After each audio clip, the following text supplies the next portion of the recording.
ladies and gentlemen, and welcome back to Dinozor Gaming, where we learn to be a better player. We are now in the penultimate week of the spoilers for Secrets of Power. That's right, I know big words. And honestly speaking, we have probably one more week left before we get to see every single card from the set. And honestly, the past couple of weeks have been great. I think the common perception of this set went from being, ooh, this might be a little underpowered, to I cannot wait for this set, because we have seen some really cool and powerful cards lately, and it is no different this week. And that's why we're calling this episode The Plot Thickens, all the puns intended. Sue me. We're gonna start, as always, with the leaders. The first one being Dryden Voss.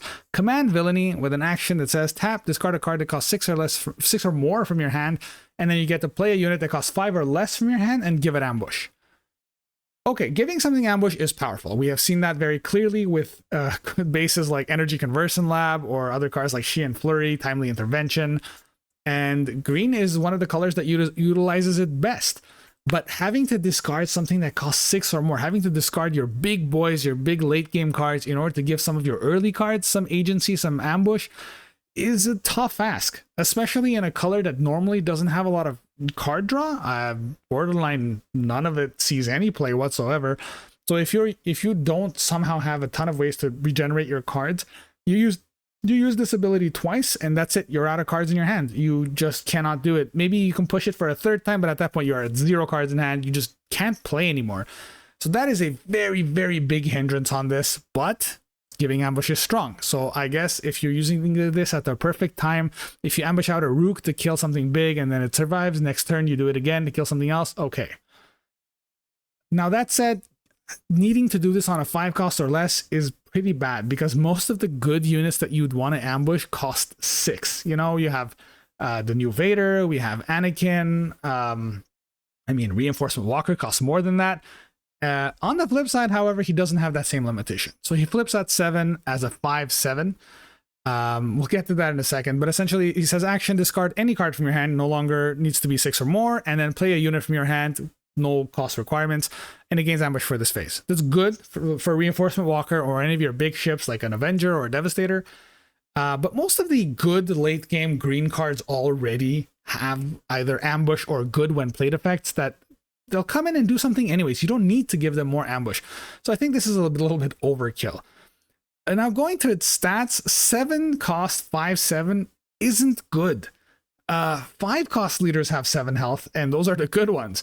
7 cost leaders, the ones that have seen some play, like Vader, for example, are 5/8. Dooku, which is exact same colors here, same overwhelm ability, is a 5/9. Maybe the powerful effect here of giving ambush is enough to counteract that, but he's pretty fragile for how late he comes into the game, and the ability is very limiting. Maybe if in the last couple of cards that we haven't seen yet, there is a green card that says something along the lines of like, hey, if this card dies while attacking, draw 2 cards, then at that point I will completely change my mind, and Dryden Voss would go from being borderline unplayable to being one of the best leaders out there. But as it stands right now, I just think you will never have enough cards in your hand to make good use of this. Next up, we have Sabe, Kira Knightley. Okay, let's be real. This is a leader that has a lot of people talking. Very unique, very cool. We've been getting a couple of those leaders lately.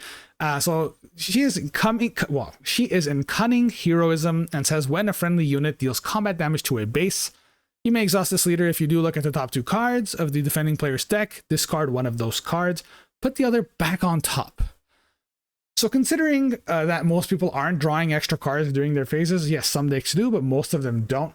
When you attack someone's base with this, you get to look at their next turn's draws. You get to look at both cards, decide which one of them you do not want to see, throw that out, and put the other one back on top, which is amazing, because now not only did you potentially get rid of the answers that they had for your board, but you also now know what they're drawing. And if you're able to consistently trigger this every single turn, you will know about half of the cards in your opponent's hand, which is pretty good.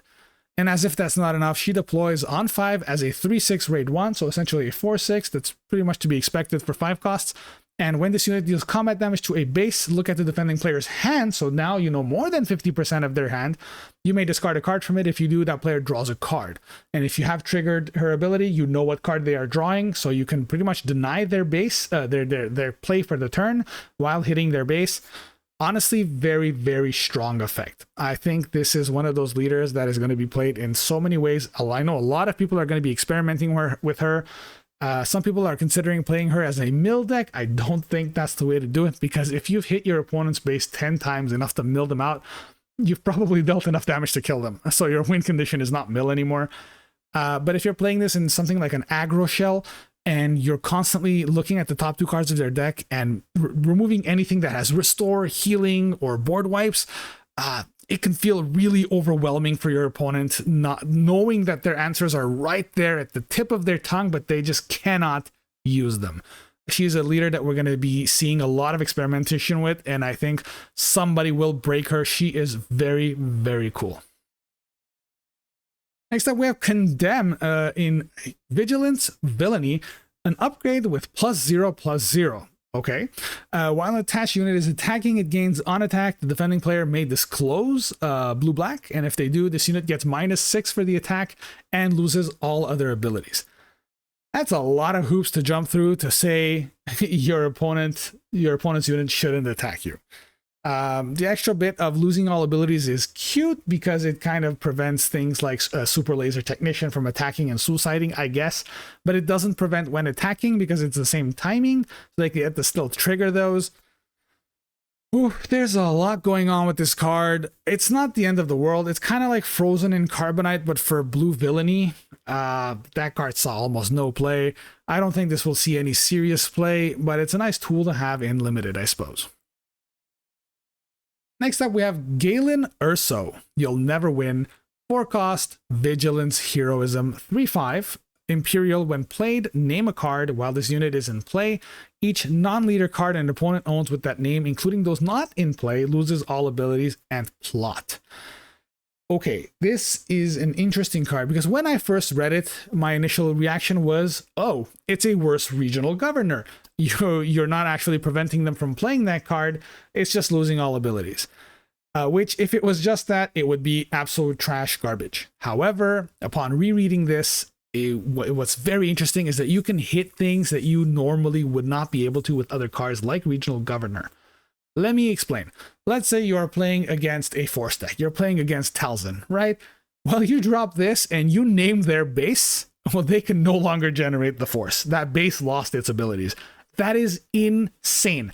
Being able to deny a base is something we have not seen so far in the game, and some decks rely so hard on their bases, like Force decks, or maybe like a Sabine deck. If you know that you've put them at the edge where their only way of winning is through ECL Wrecker, well, you get to drop this and just name ECL, and they can no longer use that to ambush. And on top of that, it has plot, which means that it won't cost you a card. You get to just do this when you flip your leader.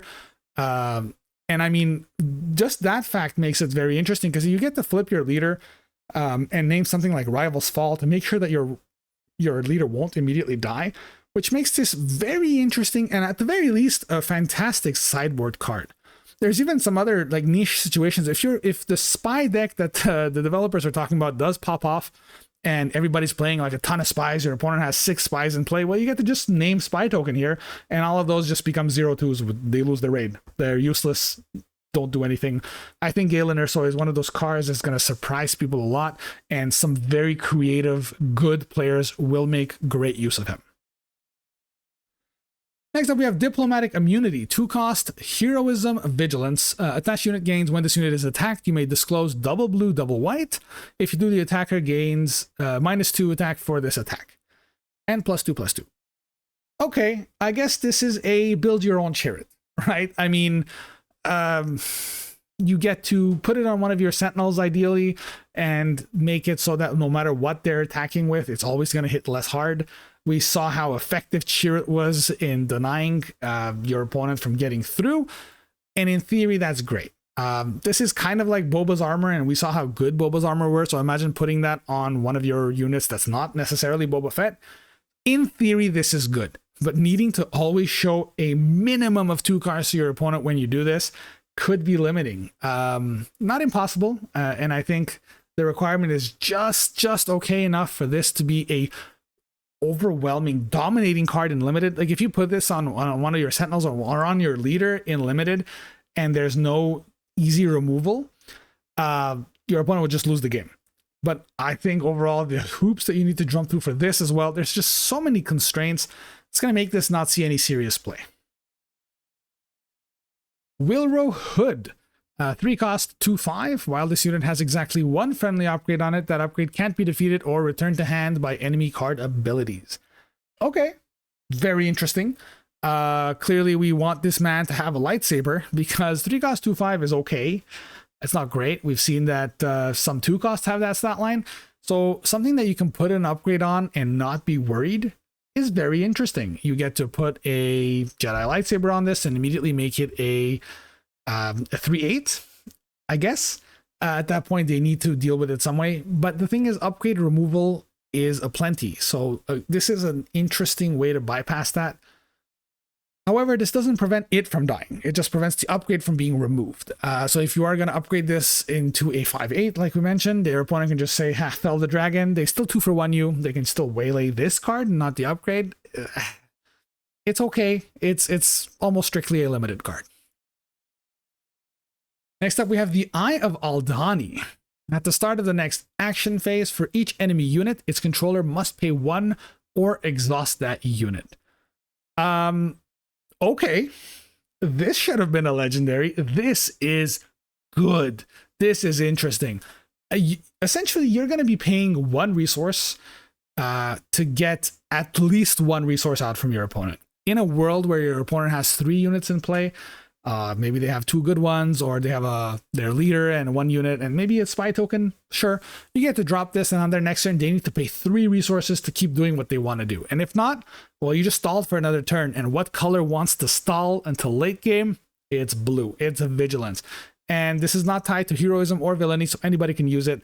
This is a fantastic card. It is very often that people have just 1 resource lying around, so you saving that for this is not uncommon. It does have the problem that most 1-cost cards have, is that when you keep using low-cost cards like this, even though they're good, you're very often going to run out of cards in your hand. But that's not always an issue, and it's less of an issue on the heroism side that can draw a ton of cards. So this gives you great access to stall in those colors. And as if that's not enough, I think this is one of those cards that's going to be an auto-include in almost every single Twin Suns deck. This applies to every one of your opponents. So anytime you play it, you're just going to hear a collective groan from the table of like, oh no, I need to pay 6. Just a great card, and make sure you get your 3 copies as soon as possible. Moving into command here, we have First Light, 7 cost, green-black, 5/7. Okay, ambush, and when this unit attacks and defeats a unit, you may draw a card. And plot. So there's a lot going on here. Overall, this is in theory a very strong card. Something that is this heavily statted with ambush is always going to have some consideration. This is Vader stats and Vader cost. And I mean, I think the best comparison you could put here is that this is Vader in space. It's not putting something else in play, but it's drawing you an extra card. So somewhat comparable, less tempo, more just card advantage. The real issue here is that that ambush is worth a bit less in space. Why? Because there's usually not much that you want to be killing in space that has 5 health or less at this point. Most of the good space units have 6 health or above, especially at 7, right? We're talking about things like Ruthless Raider or Dornian Gunship. Any of those big boys usually have 6. Yeah, this will kill an MC Tech, but if your opponent is playing MC Tech, they probably got their use out of it for 2 turns before this comes in. What really saves this card is also the fact that it's a plot. So in any 7-cost villainy deck that's playing command, 7-cost leader deploy deck, you will likely be playing this just because it's nice to have as a one-of into your resources. If the stars line up and you absolutely need it, you get to pull it out. Plot saves you a card. On attack, it draws you a card. This is some of that card draw that we were missing, that we were talking about so much. Is this good enough to make Dryden Voss good? Not quite, just because it's so late. But it is still a very welcome card for a lot of other decks that want to use it. Think about Vader Green. Rotating out soon, sure, but you get to utilize this pretty well. Maybe something like Dooku could use it pretty good. I think it's an interesting card. At the very least, it's going to be very, very strong and limited. And I think some decks might get some good use out of it in Premier. It is worth mentioning, however, that we have had a very similar card to this in Eye of Sion last set. And while that also in theory was amazing, it saw absolutely no play for the same reason as that Ambush in Space is worth a bit less than Ambush on ground in the late game. Space decks tend to be favored heavily into the early game, so you want those early ambushes like the Blue Leader, and later game ambushes are generally skewed towards the ground. Next up, we have our homeboy Golem, Andy Serkis here as Kino Loy. 3-cost command, 1/5 fringe. This unit gets +1/+0 for each other exhausted friendly unit. I mean, the best thing about this card is the art. Sorry. 5-cost Consular's Cruiser, command 4/5 Sentinel. Very clearly a draft or limited card. Not going to excite anybody, but it will be good enough to see a fair bit of play, and it's gonna block a lot of your opponent's dangers in space if they have them. It is 5 health, so hey, First Light gets to kill this and draw a card. Praxian Assembly, 5-cost command, 6/5 Separatist Official. Anytime you see a 5-cost Separatist, what's the first thing you should think of? Count Dooku, that's right. Hey, I mean, you get to abuse this and bring it out on the second turn, which is ridiculous, having a 6/5 on turn 2. And I think in that deck, it could be interesting. We have had somewhat similar stat lines available for Dooku in, not Invisible Hand, sorry, the Invincible, but that forced you to play Dooku in yellow, whereas this is in Dooku's color, so you can play it in any Dooku deck. So I think some Dooku decks might play this, and anything else, this is not even a consideration. Next up, we have a legendary event, Let's Talk. Command, 9-cost. I hope this is good. If a friendly unit left play this phase, this event costs 3 less to play.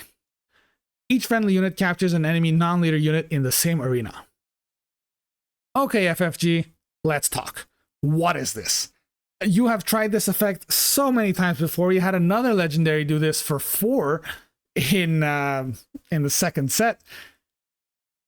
It saw absolutely no play. That did require your opponent's units to have attacked. Okay. We've had the same effect on the Finalizer. Yeah, it cost 2 more. Still saw no play. This is still gonna see no play. What is this legendary? In order for this to have value, you need to have matched your opponent's units. If your opponent is going wide, you need to be wide. If your opponent has only 2 units, you want to be having just, well, at least 2 units. And even then, all you're doing is capturing them. So if they then get rid of your units, they get theirs back. This is a stall card that costs, at the best case scenario, 6. And for it to have cost 6, you need to have lost a unit. Oh God, this is horrible. This might be one of the weakest legendaries and / or events they've ever made. At Hyperbole, I'm sure there's much worse. But my God, not good. Reconnaissance, 2-cost command. If you control a ground unit and a space unit, draw 2 cards. Okay, some card draw in green. That's what we want to see. The limitation is okay. Some decks don't have an issue with this. Some decks do. Paying 2 to draw 2 is actually decent. It's something that you could strongly consider playing. We've seen some people play 2-cost Prepare for Takeoff that essentially draws 2. Albeit that's more of a search than a draw. But I think in some decks this could be interesting. It'll be good in Lando from set 4, which is what Lando wants to do anyways. But it's something that you should always have in the back of your mind if you need card draw and you are a multiple arena deck.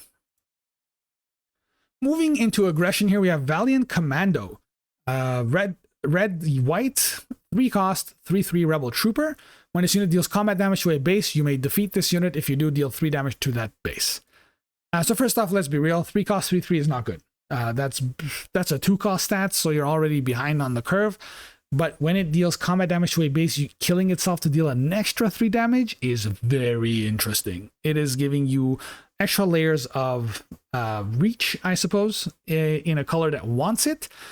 This is clearly made to work really well with Luthen. Luthen says when attacking, if your unit dies, deal another damage. So with Luthen, if you play this on turn 2 and then attack with it on turn 3, you just dealt 7 damage to their base. Sounds good, right? It could be interesting. I don't really foresee any other decks playing this because most of the time you don't want to kill off your own units, and in a deck where you don't want to suicide, having a card that like is so bad stats wise and can easily be traded into is not good. But we'll definitely see some play in Luthen. Next up we have Kazuda. I Am Not a Spy. 4 cost, red white, 2/6. 2/6 is good. Okay. A rate 2. Okay, so it's 4/6. 4/6 for 4 is prime stats. Some of the best 4-drops we have ever seen have that stat. And while you control fewer units than an opponent, this unit gets +2/+0. Okay, this is a 6/6 for 4. All right, let's straighten that up here. This is spicy. I'm confused at why this is uncommon. This is at the very least a rare. I would have expected this to be a legendary. It is a good card. It is incredible if your opponent is ramping. If you play this in response to them resupplying the turn before, they're in danger. And on top of that, most red decks tend to stop resourcing fairly early. If you're playing a Sabine, you'll usually stop around 5. Unless you have a Wrecker in hand, then you'll go to 6. And in those situations, this will almost always be a 6/6. And having a 6/6 on 4 is really good.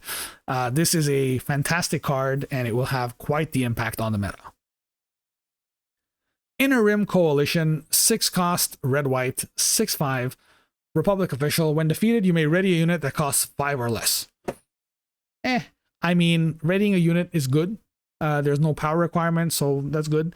But 6/5 for 6 is a lot. Is a lot. If this was 5, it would see some serious play. At 6, it's going to be only unlimited. One way out.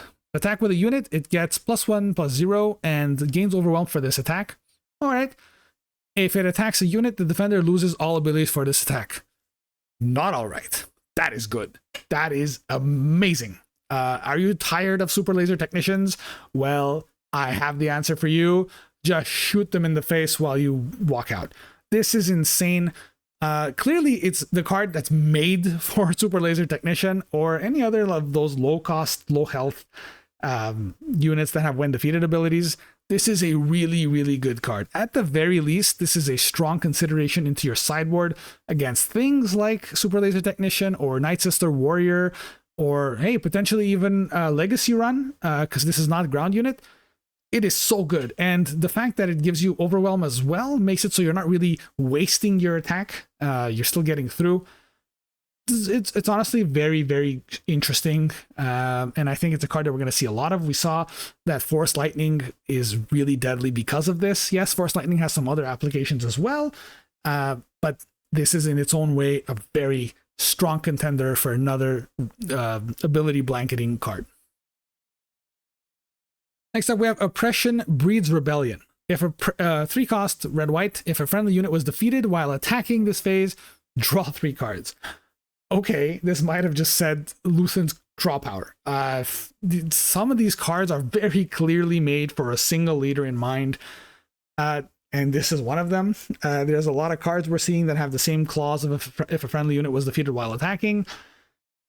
Let's pretend that that is not there. If you have a 3 cost card that says draw 3 cards, would you play it? Maybe. Would you play it in red? Ugh, I don't know. Anytime you pay 3 and only draw cards if you do not impact the board by paying 3, you are now behind on tempo. You fell behind on the board and you're giving your opponent some breathing room to catch back up. And that is not what you want to be doing when you're playing red. What you want to be doing is killing them as fast as possible. If this card was in something like blue, I think it might have some strong consideration into a lot of decks. But in red, I mean, I get the idea behind it. You want to be trading in your little dudes and then drawing a bunch of cards to reload and go back in. And in theory, that sounds good. But the fact that it costs 3 is just a bit too much. If this costs 2, I think it would be an auto include. At 3, I think it's a bit of a noob trap and it won't see much serious play. Next up, we have Strike Force X-Wing. Incredible art here. 4 cost, red, white, 3/2. Yeah. Plot, okay.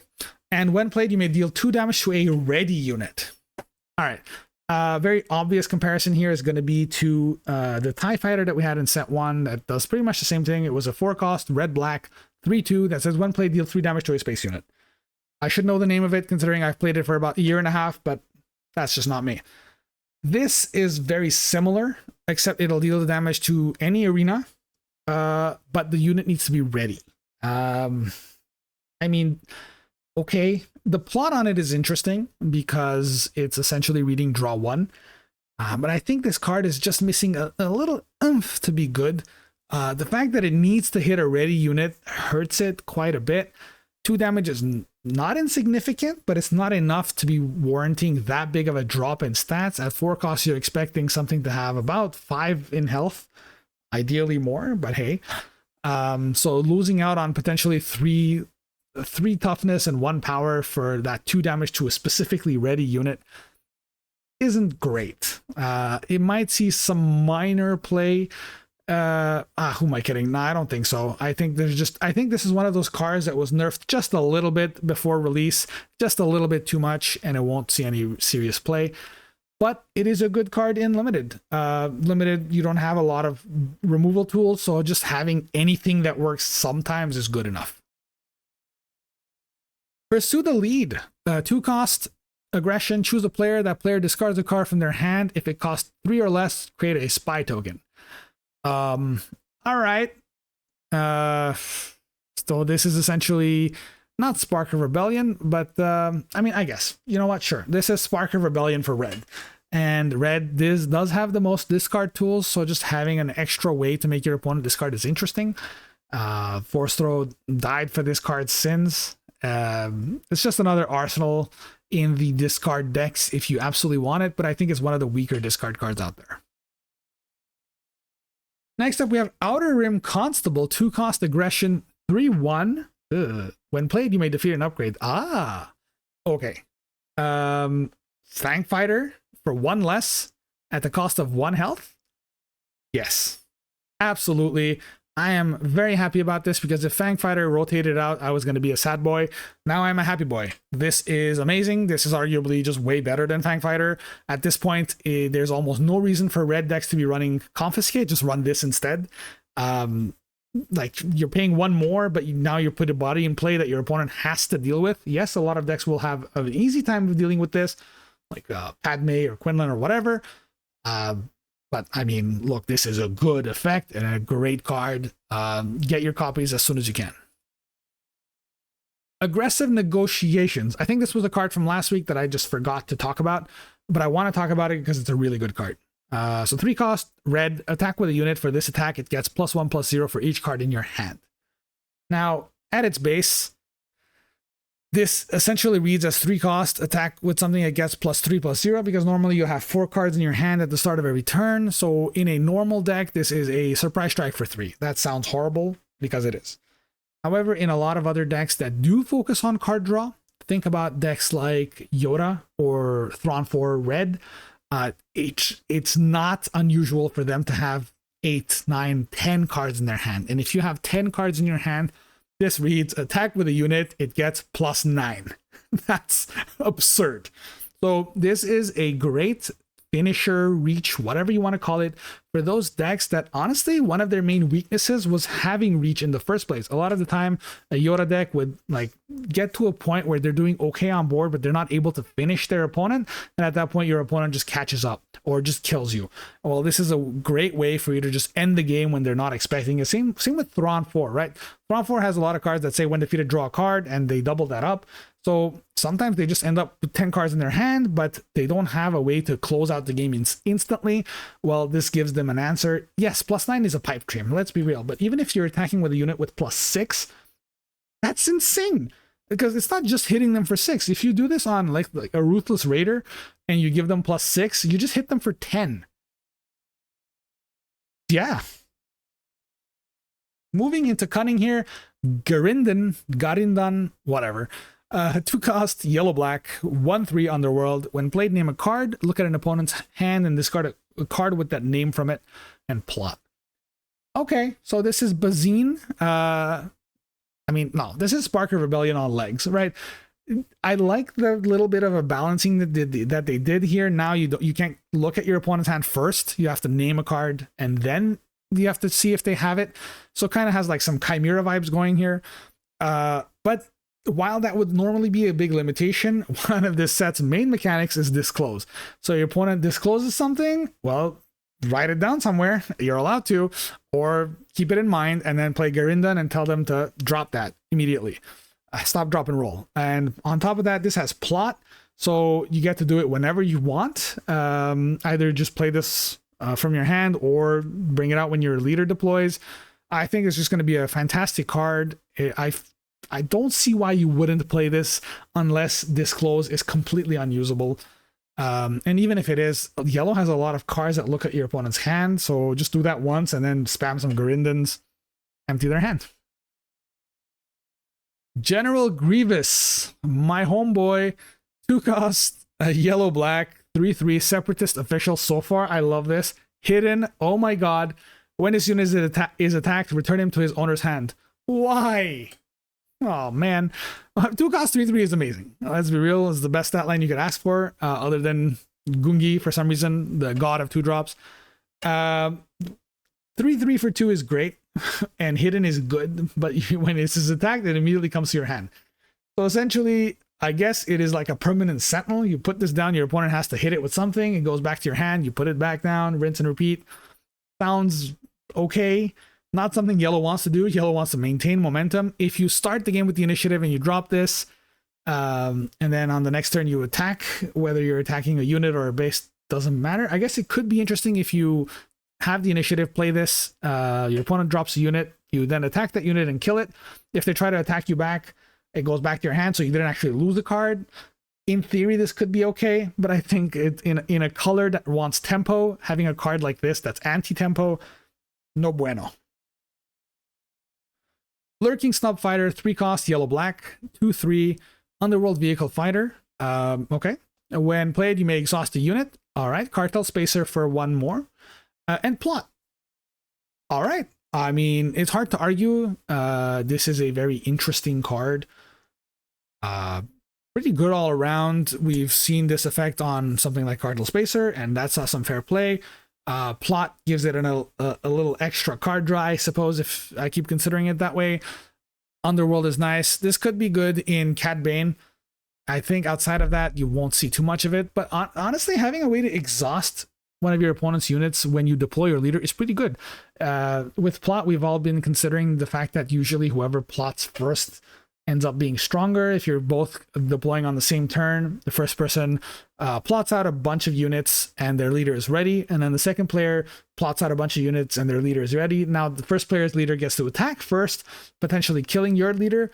Well, this is a card that counteracts that. It is a very specific scenario, but it's not going to be uncommon, so a decent card to consider.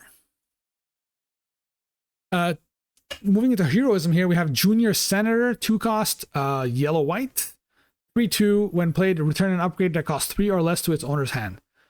We just went on a whole charade about why Disabling Fang Fighter and that new Outlaw is good. This is no different. It has 1 more health than that Outlaw, but instead of defeating it, it bounces the upgrade back to your opponent's hand. Extremely good against those decks that are abusing shield. So I mean, again, if you're playing yellow, I don't see why you wouldn't play this. It doesn't have plot, so okay, it takes up some slots in your deck, but it's a good card nonetheless. Next up, we have Blue Ace, 4-cost, yellow-white, 4/5. Ooh, 4-cost 4/5 is interesting. Ambush, okay. Generally, a 4/5 ambush costs you 5. On attack, ready an exhausted enemy unit. Okay, there's a lot to unpack here. Normally, when you're ambushing something that is ready because you want that unit to not attack you back. So you can't really pick that target. In a perfect world, you would come in and say, hey, ready that unit, and then attack it and kill it. So readying it doesn't matter. But you have to ready an exhausted unit. So if your opponent has 2 units in play, they've attacked with 1, and you want to kill the second one so the first one doesn't hit back, you can't do that because this will ready the first one to then hit you in your base or finish this off. That aside, in most cases, I'd say 90% of the time, this won't matter. If you time it right, if you have the initiative and you started, for example, or if you are attacking something that's exhausted, you get to ready it and attack it, like I said, and kill it, so that negative downside won't really matter too much. But it is on attack and not when played, so it'll happen every single turn as long as it's not dealt with. I think it's an interesting card. I would not be surprised if this saw play. At the very least, it's a very good card in Kazuda, who can blanket this effect, and Kazuda is one of those leaders that's going to get really, really good pulse rotation, and this is one of the cards that he can use very well. Moving on, we have Obi-Wan Kenobi, 4-cost, yellow-white legendary. Okay, Force Jedi Republic, 4/5. 4-cost, 4/5 is decent. When this unit deals combat damage to a base, discard a card from the defending player's deck. For this phase, you may play that card from their discard pile, ignoring aspect penalties. Okay. Well, we found it, ladies and gentlemen. The best legendary in the set so far. All bets are off, done. This is going to sell like hotcakes.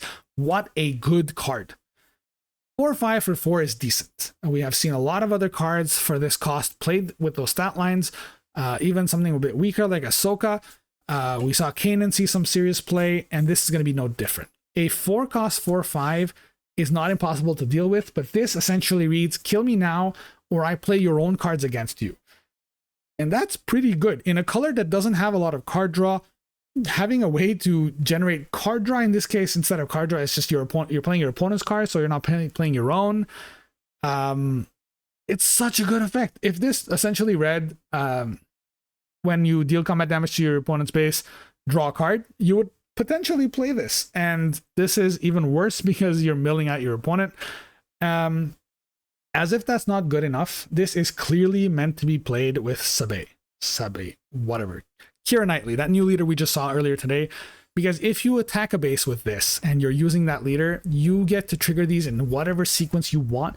You get to first use Sabe's ability, look at the top 2 cards. First one you throw out, and the next one you put on top so that Kenobi then throws out, and you get to play it.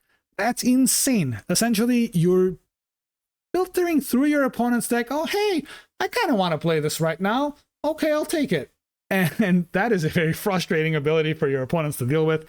This is a kill on sight. This is an incredible legendary. And I am comfortable in saying that most yellow hero decks will be playing this, because even if you don't trigger this ability, it is such a prime target for removal that they're going to waste some really good cards trying to get rid of this. Faith in Your Friends, 2-cost, yellow-white. Search the top 3 cards of your deck for a card and draw it. Then you may disclose your entire hand, and if you do, create 2 spy tokens. Okay. I mean, that is a hefty disclose cost. 3 yellows and 2 whites essentially reads, at the bare minimum, disclose 3 cards, because I don't think there's a way for you to disclose that in 2 cards. You are looking at the top 3 cards of your deck first, so I guess if you're missing one of the pieces for the disclose, you get to find it. But the payoff for it is creating 2 spy tokens. Okay, draw a card and create 2 spy tokens might be interesting for 2. But this will not be easy to disclose unless you're playing a double yellow-white deck. Double yellow deck, essentially, in heroism. So I guess if you are playing a double yellow deck, this is a good consideration. Outside of that, don't even bother. It's an insane disclose cost. What the heck?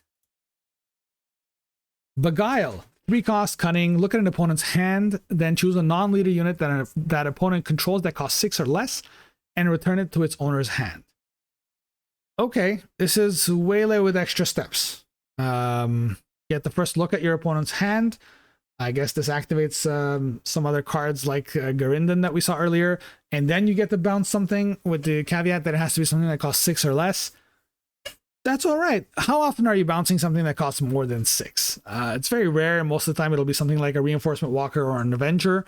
Outside of that, you usually bounce low-cost things that have been upgraded, or like some Sentinels that you don't want to deal with right now. And just having that extra clause that lets you look at your opponent's hand is interesting.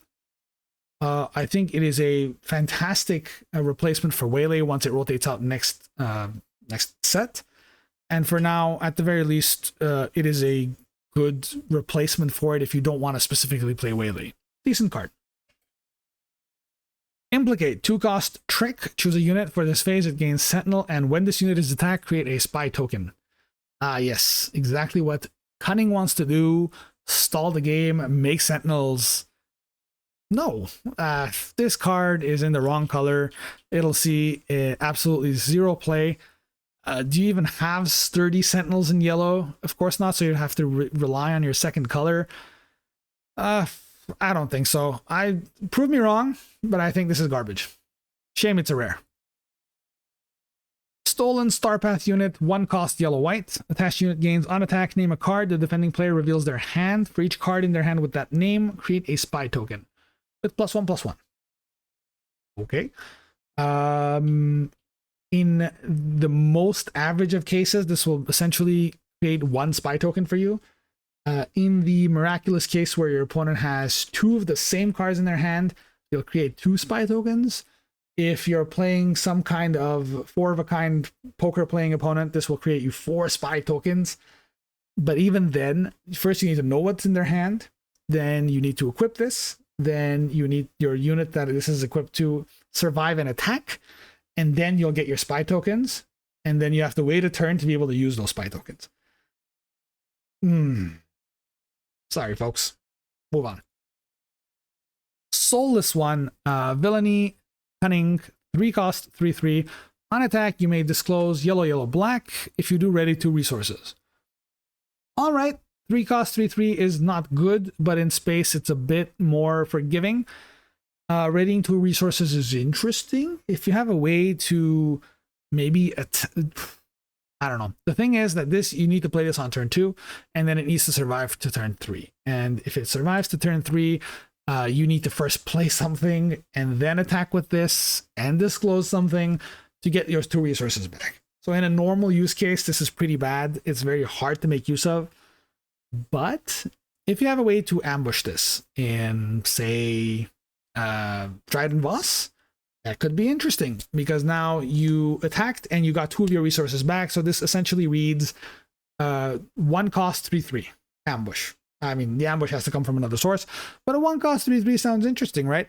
So if you have a way of giving this ambush, this is an incredible card. Outside of that, this is utter trash. Moving into the neutrals here, we have Contempt for Culture. Deal 2 damage to a non-vehicle unit and create a spy token. All right, it's a Daring Raid and a spy token in 1. Daring Raid is worth 1, but for some reason this is only non-vehicle, so it's worse than Daring Raid. And then Create Spy Token is worth less than 1, so together somehow they're worth 2. It's a limited card. If you have it unlimited, you'll take it. And last but not least, we have Remote Escort Tank, 6-cost, 5/5 plot. Okay, and getting some PTSD from Cinta. And when played, give a unit Sentinel for this phase. Very, very interesting. This is good. This is deceptively good. Giving something Sentinel on plot timing is very, very strong.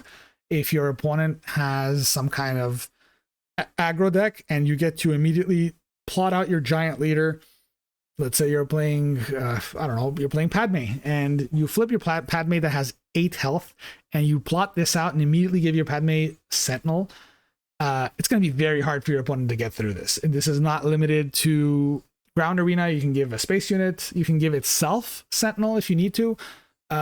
Overall, a very good card. It will be insane in Sealed and Draft.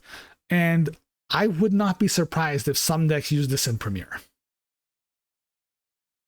And honestly, that's it for this week, folks. I hope you enjoyed it. And honestly, we have just 1 week left for spoilers. We're going to probably see everything by next week at the very least, at the very worst case scenario, the week after. There's only like a couple of dozen cards left, and the set is 3 weeks out, and I cannot wait for it. And I hope you guys are in the same situation. It is shaping up to be one of the best sets we have ever seen. I know a lot of people don't agree, but I think plot is going to change the way we even think about the game. And I am looking forward to it. If you guys haven't, I am doing a giveaway right now on the channel. Feel free to check it out. It's the last video from this one. All you got to do is go check out that video, leave a comment, and you could win a Carbonite box. Who doesn't want free stuff? Once again, thank you so much for watching, and I will see you guys next time.